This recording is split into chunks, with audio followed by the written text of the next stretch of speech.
Assalamualaikum warahmatullahi wabarakatuh. Izinkan perkenalkan diri, nama Amirul Rais, NIM 1822204299, jurusan Hukum Tata Negara, tugas UAS mata kuliah Manajemen Ilmu Pemerintahan, Sekolah Tinggi Agama Islam Negeri Bengkalis. Pemaparan yang saya bawakan adalah tentang hubungan pengadilan tata usaha negara dengan birokrasi. Pejabat administrasi negara mempunyai kewenangan yang luas dalam melaksanakan urusan pemerintahan eksekutif. Dengan wewenang yang luas ini cenderung untuk disalahgunakan sehingga menimbulkan kerugian dan ketidakadilan di pihak masyarakat. Oleh karena itu, ada lembaga lain yang mengontrolnya. Berdasarkan teori trias politika, lembaga eksekutif secara politis dikontrol oleh lembaga legislatif dan secara yuridis dikontrol oleh lembaga yudikatif. Karena pejabat administrasi negara menjalankan fungsi eksekutif, maka lembaga yudikatif yang mengontrol secara yuridis adalah Pengadilan Administrasi Negara atau disebut dengan PTUN.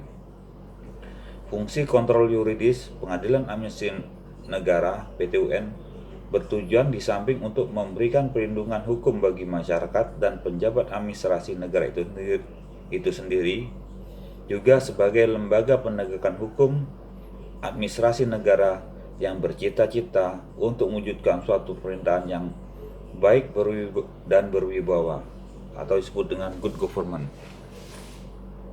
Konsep dasar peradilan administrasi negara PTUN dalam negara hukum. Kita ketahui bahwa negara Indonesia adalah negara hukum. Sebagai negara hukum berarti di negara kita, hukumlah yang punya arti penting terutama dalam semua segi-segi kehidupan masyarakat. Segala penyelenggaraan yang dilaksanakan oleh negara dengan pemerintahan pemerintahnya harus sesuai dengan menurut saluran-saluran yang telah ditentukan terlebih dahulu oleh hukum.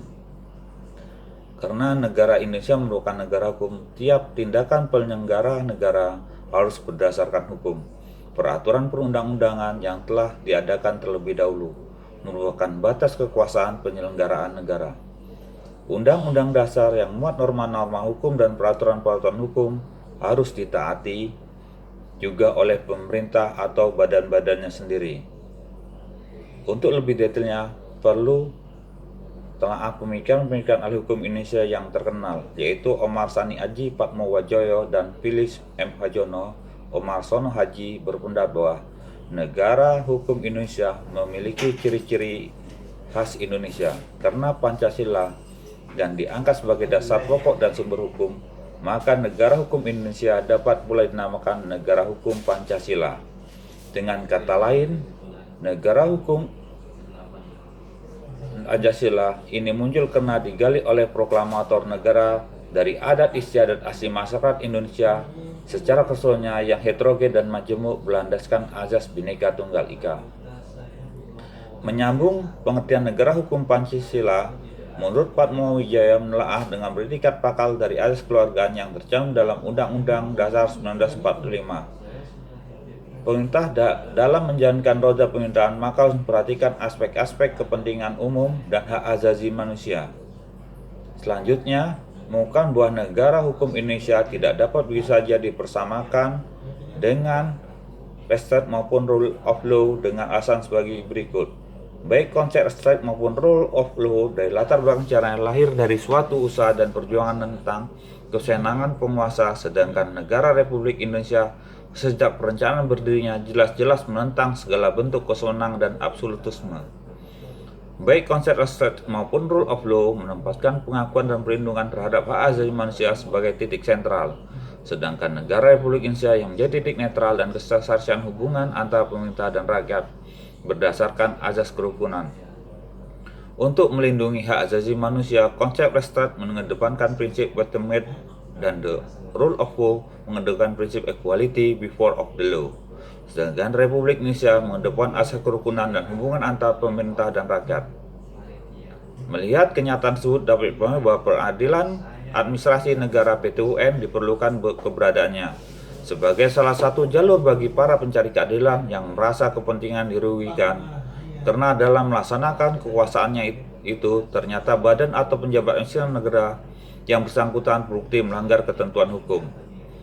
Di Indonesia, pengadilan administrasi negara dikenal dengan pengadilan tata usaha negara, sebagaimana diatur dalam Undang-Undang Nomor 5 Tahun 1986 dan Junto Undang-Undang Nomor 9 Tahun 2004.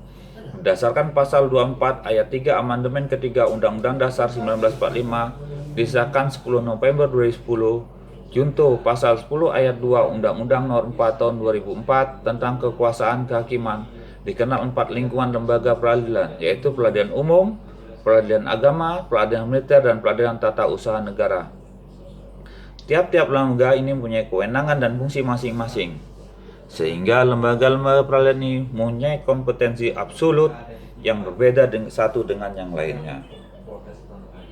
Peradilan administrasi negara dan perlindungan hukum bagi masyarakat Indonesia bertujuan pembentukan dan kedudukannya suatu peradilan administrasi negara dalam suatu negara terkait dengan falsafah negara yang dianutnya. Negara Kesatuan Republik Indonesia merupakan negara hukum berdasarkan Pancasila dan Undang-Undang 1945. Oleh karenanya, hak dan kepentingan perseorangan dijunjung tinggi di samping juga hak masyarakatnya.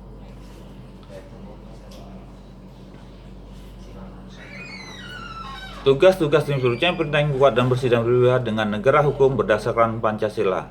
Dengan demikian, lembaga pengadilan administrasi negara adalah salah satu badan peradilan yang melaksanakan kekuasaan kehakiman, merupakan kekuasaan yang merdeka yang berada di bawah Mahkamah Agung dan dalam rangka menegakkan peradilan guna menegakkan hukum dan keadilan. Penegakan hukum dan keadilan ini merupakan bagian dari perlindungan hukum bagi rakyat atas perbuatan hukum publik oleh pejabat administrasi negara yang melanggar hukum. Berdasarkan hal tersebut, maka peradilan administrasi negara diadakan dalam rangka memberikan perlindungan, keberadaan, keadilan, kemudahan, ketertiban, kepastian hukum kepada rakyat Pancasila pencari keadilan yang merasa dirinya dirugikan akibat suatu perbuatan hukum publik oleh pejabat administrasi negara melalui pemeriksaan, pemutusan, dan penyelesaian sengketa dalam sidang bidang administrasi negara. Dengan demikian dapat dikatakan bahwa meskipun segala bentuk tindak penjabat administrasi negara telah diatur dalam norma-norma hukum administrasi negara, akan tetapi bila tidak ada lembaga penegak hukum dari hukum administrasi negara itu sendiri, maka norma-norma tersebut tidak mempunyai arti apa-apa. Oleh sebab itu, eksistensi pengadilan administrasi negara sesuatu yang wajib dengan maksud selain sebagai sarana kontrol yuridis terhadap pelaksanaan administrasi negara, juga sebagai suatu bentuk atau wadah perlindungan hukum bagi masyarakat karena dari segi kedudukannya hukumnya berada pada posisi yang lemah. Sebagai kita bahwa pejabat administrasi negara dalam fungsi penyelenggaraan kepentingan umum tidak terlepas dari tindakan mengeluarkan keputusan, sehingga tidak menutup kemungkinan keputusan tadi menimbulkan kerugian. Selain berbentuk keputusan, tindakan penjabat tadi dapat berbentuk perbuatan material sepanjang dalam rangka melaksanakan perbuatan hukum publik.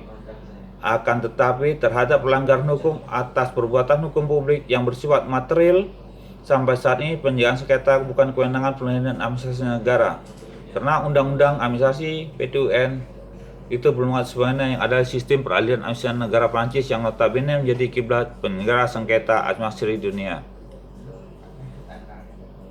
Untuk lebih lagi, dalam Undang-Undang material disahkan akan menurut Komisi Peradilan Administrasi Negara, dengan kata lain Undang-Undang formil yang ada saat ini, karena Undang-Undang Administrasi Perintah memberi kewenangan pengadilan administrasi negara menjadi lebih luas. Kewenangan dalam kaitan dengan pengadilan administrasi negara sebagai satu badan peradilan menjalankan kekuatan kehakiman yang bebas dan sederajat dengan pengadilan-pengadilan lainnya yang berfungsi memberikan pengayoman hukum dan bermanfaat bagi satu, tindakan pembaruan dari pemerintah untuk kepentingan rakyat, stabilitas hukum dan pembangunan, pemeliharaan pengadilan, keadilan masyarakat, penjaga keseimbangan antara perseorangan dan kepentingan umum. Berdasarkan kenyataan tersebut, dapat ditarik suatu kesimpulan bahwa di samping peradilan umum, peradilan administrasi negara merupakan sarana perlindungan hukum represif yang memberikan perlindungan hukum bagi rakyat dan mengemban fungsi peradilan. Fungsi tersebut dilaksanakan sedemikian rupa sehingga sentiasa menjamin dan menjaga kerahasiaan hubungan antara rakyat dengan pemerintah berdasarkan atas kerukunan yang terjamin dalam konsep hukum di Indonesia. Penegakan hukum asasi negara sebagai upaya pembentukan pemerintah yang bersih sebagai penganut paham negara modern dituntut adanya persamaan fungsi hukum yang stabil, dinamis, dan mampu mengatur berbagai kepentingan tanpa meninggalkan ide yang dasarnya yaitu hukum keadilan. Menurut penegakan hukum dapat dirumus sebagai usaha melaksanakan hukum sebagaimana mestinya, mengawasi pelaksanaannya agar tidak terjadi pelanggaran, dan jika terjadi pelanggaran maka untuk memulihkannya kembali dengan penegakan hukum. Penjagaan pemerintah yang baik secara teoritis dikenal dengan apa yang disebut dengan good government, dan implementasi good government ini hukumnya harus menjadi dasar acuan dan rambu-rambu bagi penerapan konsep tersebut. Artinya, perlu satu upaya bagaimana rule of law itu sendiri dalam menentukan suatu good government. Berkaitan dengan kontrol juridis oleh lembaga yudikatif terdapat lembaga eksekutif, pelaksanaan good government diharapkan dapat terrealisasi dengan baik. Kontrol yuridis oleh lembaga yudikatif dalam pemerintah melaksanakan fungsi administrasi negaranya dilaksanakan oleh PT-UN. Maksudnya adalah peradilan administrasi negara menjadi satu komponen dalam suatu menentukan terwujudnya good government. Penutup. Dengan disimpulkan di sini bahwa esensi pengadilan administrasi negara adalah salah satu ciri negara hukum, juga memberikan perlindungan hukum kepada masyarakat serta aparatur pemerintah itu sendiri, karena pengadilan administrasi negara melakukan kontrol yuridis terhadap keperbuatan hukum publik, badan atau pejabat administrasi negara.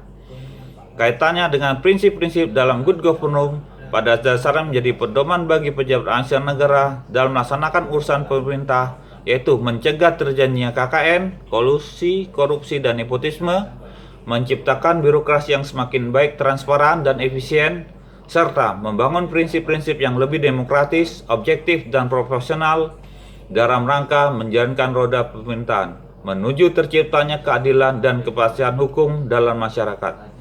Sekian yang dapat saya sampaikan. Terima kasih atas perhatiannya dan diucapkan wabillahi taufik wal hidayah. Assalamualaikum warahmatullahi wabarakatuh.